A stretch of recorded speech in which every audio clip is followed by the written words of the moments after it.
Hi, I'm Peggy Beauregard. We are the Real Estate Matchmakers. We match cash to deals and deals to cash. We save you time and you make money because the deals come to us and the returns go to you. The discussion today is lexicon, real estate lexicon.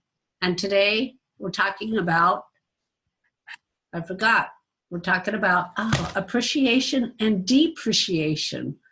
Okay, these are a little bit more complicated. So appreciation is when the value of a property goes up for some reason. A property value could go up just because the market changes. And for the last several years, we have seen an upside to most homeowner markets where the homes are going up and the values are going up. We've seen it in the rental market where the rents are going up, and that means that the properties then become worth more because their net operating income, the NOI, is higher, and so the return is also higher. Therefore, they get a larger amount of money if they decide to sell it. If they're holding it, they're just getting more cash flow, which means they're getting more money to put in their pocket or to pay off their mortgage, depending on the situation. That's one way that appreciation happens. Another way appreciation happens is what's called repositioning. So let's say you find a 10 unit, 100 unit, 500 unit apartment complex, and it's in a zone that's on the edge of a zone. So let's say it's in a BC area, and if it had some sprucing up and got painted and has some nice landscaping and the interiors were redone, then it would become a better property and one could get higher rents. So that is another way to do appreciation. With that, however, you do have to put capital in. So painting, so when you buy the property and in the first 6 months or 8 months or whatever it is, you're throwing capital in because you're changing the position of the property. Even though it's still an apartment complex, it's now because you've upgraded and you put in a dishwasher, you put in washer and dryers, or you've redone the kitchen and made it nice. You redid the flooring. You did an upgrade, a capital upgrade that then changes it then becomes a better piece of property. And so that's called appreciation. And that's really important to have. Now, out of that appreciation, this could get really complicated, is depreciation.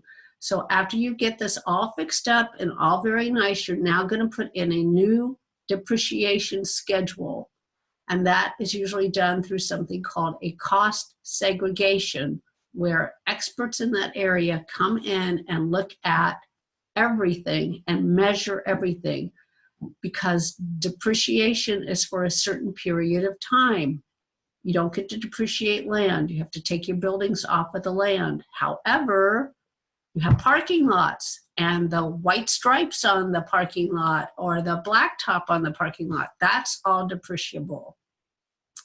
How long the property can stand, that's depreciable. It's usually 27.5 years. However, if you put carpet in, that has a different depreciation schedule. You have air conditioning and heating, that has a different depreciation schedule. If there's appliances, they all have different depreciation schedules.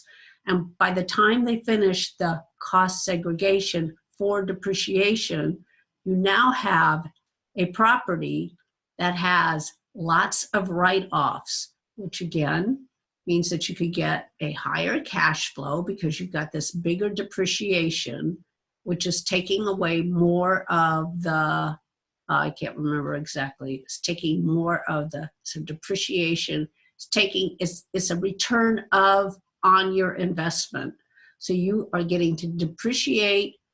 You put $100,000 in and you're depreciating over time that $100,000 you put in against the cash flow that's coming in. So you're getting a return of your $100,000 and you're getting your cash flow. And that's part of how they figure out an internal rate of return called IRR. See one more definition. So many, there's so many in this business. Now, I know that's very confusing, and we have people that simply buy properties for the appreciation, and how they do the appreciation is they'll buy a piece of property, they'll add, I don't know, self-storage, let's take a self-storage. They buy 3 acres, but only a half acre has self-storage on it. So on the other 3 acres, 3/4 of an acre, they're going to put more self-storage. Well, that costs money to build, you build it, but it takes years to get it filled up. In the meantime, because you put another building on, the appreciation has now tripled or quadrupled because you've added so much square footage. So now you get to depreciate that building, but it's an appreciation, the appreciation makes it worth more.